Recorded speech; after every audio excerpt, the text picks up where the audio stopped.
And shifting our focus to the conflict on the Gaza Strip, world leaders are calling for restraint as UN Secretary General Ban Ki-moon has already appealed for a ceasefire between Israeli and Palestinians. Our Kwon Soa has more on this report.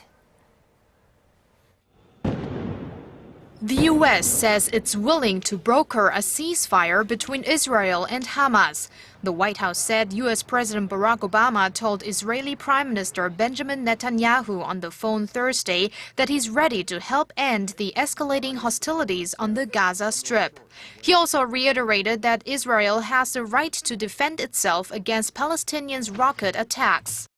Secretary of State John Kerry spoke to his Egyptian counterparts, trying to make him use Egypt's influence in easing the situation, as the country played an important role in brokering an Israel-Hamas ceasefire 2 years ago.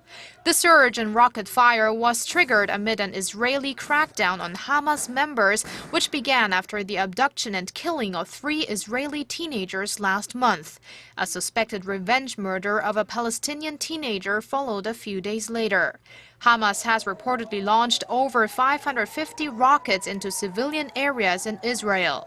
Israel responded with over 500 airstrikes, part of their Operation Protective Edge, launched earlier in the week. UN Secretary General Ban Ki-moon made a passionate appeal for a ceasefire during an emergency session, saying Gaza was on a knife edge. Today, we face the risk of an all-out escalation in Israel and Gaza, with the threat of a ground offensive still palpable and preventable only if Hamas stops rocket firing. The UN chief called on the international community to work with Israeli and Palestinian leaders to stop the situation from escalating and said the region cannot afford another full-blown war.